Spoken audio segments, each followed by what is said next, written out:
Hello friends, today in this video we are going to talk about Taj Mahal, which is a World Heritage Site, which was built by Shah Jahan in memory of his beloved wife Mumtaz Mahal. But some people say that the Taj Mahal is actually a Shiv temple, whose real name is Tejo Mahalaya. According to a theory, it wasn't built by the Mughal Emperor Shah Jahan, rather it was built by Raja Paramardi Dev in the 13th century. After that, it was passed down to Raja Man Singh, and Shah Jahan bought the Taj Mahal from his grandson Raja Jai Singh. Another popular theory about the Taj Mahal is that Shah Jahan had chopped off the hands of 20,000 laborers after building the Taj Mahal, so the workers who worked on the Taj Mahal couldn't build any other monument as beautiful as it. In one theory, the Tejo Mahalaya was built in 13th century. In the other, Shah Jahan had chopped off the hands of the workers in the 17th century, about 450 years later. So, both theories cannot be true. So, in today's video, come let's try to find out the truth. What is the history of Taj Mahal? How much truth do these theories hold? It is a pristine and striking representation of love, but Built not by an emperor as a tomb for his favorite wife. Taj Mahal is in news again. The mystery of the conundrum lies in the structure of Taj Mahal. Taj Mahal UNESCO की world heritage site है और जिसे आप ताजमहल के नाम से आप जानते हैं आज, क्या वो तेजो महल था? इतिहासकार दावा करते हैं कि शाहजहां ने महादेव के मंदिर को तोड़कर उसकी जगह ताजमहल बनवा लिया। Friends, let's understand the real history of the Taj Mahal first. Shah Jahan and Mumtaz. What were their real names? Shah Jahan was born on 5th January 1592. His real name was Khurram. Shah Jahan was the royal name which was bestowed on him later. Shah Jahan, literally meaning the king of the world. His father was Jahangir and his mother was Jagat Gosain, the chief queen of Jahangir. Mumtaz Mahal was born in 1593. The name Mumtaz Mahal was bestowed on her after her wedding. Her real name was Arjuman Banu Begum. Khurram and Mumtaz were engaged in 1607 and they were married in 1612. Shah Jahan had other wives as well, including Kandari Mahal and Akbaradi Mahal. But according to court historians, these marriages were based on political alliances. Various historical accounts tell us that Shah Jahan's relationship with his other wives were marriages only in name. They were simply to maintain political alliances. Shah Jahan's affection and love for Mumtaz was much more than that for his other wives. This is why she was given more favors such as the title of Malika-e-Jahan, the Queen of the World. Her palace, Khas Mahal, was said to have been decorated with pure gold and precious stones. According to historical records, Mumtaz showed great interest in administration as well. So, when Shah Jahan went for diplomatic negotiations or for war, Mumtaz always accompanied him. Shah Jahan had exactly one child with all of his other wives. Only with Mumtaz Mahal he had 14 children, but unfortunately half of the children died during childbirth. This is used to be much more common back then. The healthcare system used to be terrible. Unfortunately, Mumtaz died while giving birth to her 14th child. It happened on 17 June 1631. The cause of death is said to be postpartum hemorrhage, loss of blood. After her death, Shah Jahan went into deep grief. He was paralyzed with grief. He cried for days and weeks on end.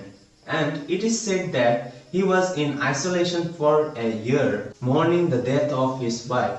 When he appeared again, it said that his hair had turned white, his back was bent, and his face showed his despair. In Islamic theology, it is believed that the body of the deceased turns into soil, but the soul remains in the grave. Later on Judgment Day, the souls will return to the Creator when it will be decided if the soul would go to the heaven or hell. So, the grave is known as the final resting place of a soul.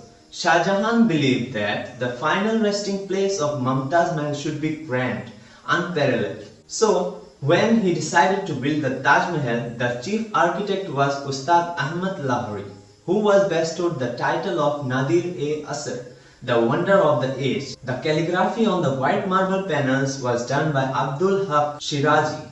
More than 1,000 elephants were used for transporting building materials. The white marble was brought in from Rajasthan, jasper from Punjab, jade and crystal from China, turquoise from Tibet, sapphire from Sri Lanka and carnelian from Arabia. The gems and materials that can be found in the Taj Mahal have come from all over the world. In total, it took 22 years to build the Taj Mahal. For its construction and decoration, approximately 22,000 laborers worked on it, every day for 22 years.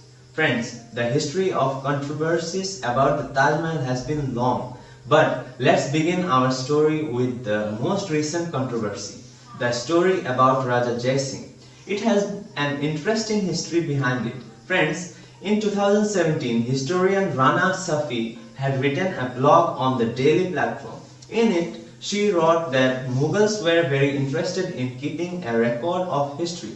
Many Mughal emperors had written autobiographies of their lives, such as Jahangir-Nama written by Jahangir, which are known as contemporary accounts. These contemporary texts were compiled by W.E. Bagley and Z.A. Desai in their book The Taj Mahal, the Illuminated Tomb.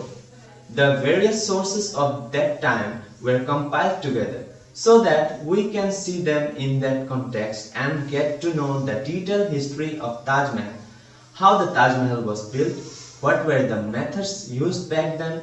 All of this been documented beautifully. Raja Jai Singh had friendly relations with Shah Jahan. We get to know that Raja Jai Singh used to live in the area where the Taj Mahal is built. That place has been referred to in multiple sources as Haveli, Khana and Manzil. Different sources use different words, but these words were used to mean home, small or big. Raja Jai Singh's home was there. Raja Jai Singh actually wanted to donate his land for free to build the tomb for the queen. Historian Ira Mukhtar tells us that this is because the royals of Jaipur had close relations to the Mughals. After Akbar's marriage to Amber's Harkabai, by watching Bollywood films, we believe that Akbar's wife's name was Jodhabai, as shown in the film Jodha Akbar. A good film, but in this instance historically incorrect. Jodhabai literally means a lady from Jodhpur, but it was Jahangir who had married the daughter of Jodhpur's ruler Raja Uday Singh. His daughter was Jagat Gosain. She was Shah Jahan's mother. Back then, a British East India Company officer, Lieutenant Colonel James Todd, wrote a book, Annals and Antiquities of Rajasthan.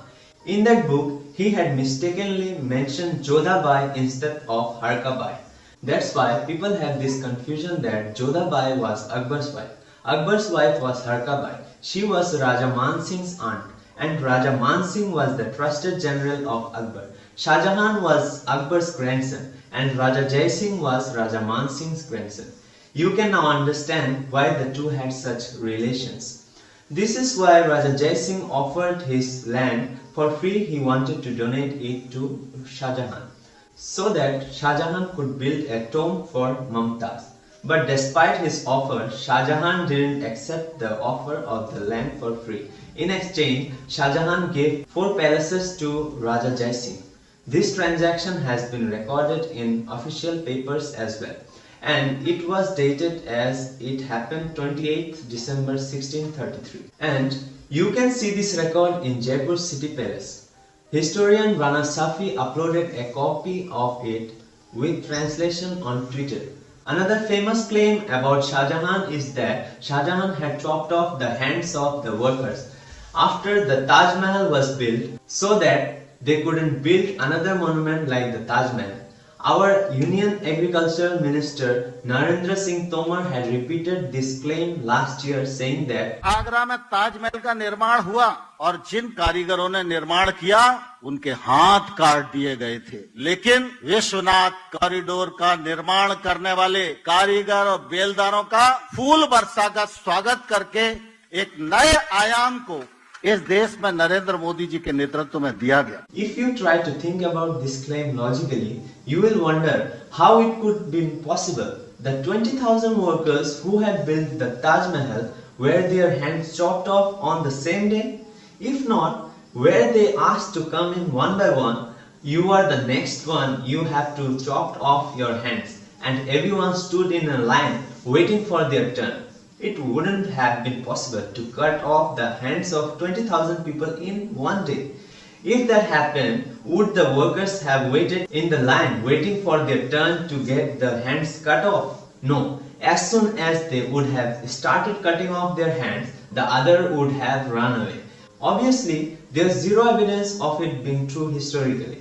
Archaeologically, we would have found skeletal remains of these hands. This would have been mentioned somewhere in some book. Some court historians would have mentioned it. There were several travelers there during that era from foreign countries. They wrote books as well. Something would have been mentioned somewhere at least.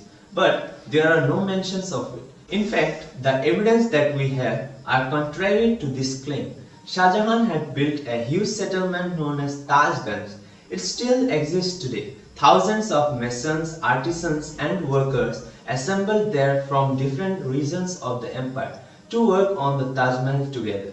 The descendants of those workers still live there and work there and practice the skill of their forefathers. So friends, if you find this video informative, please subscribe for new videos.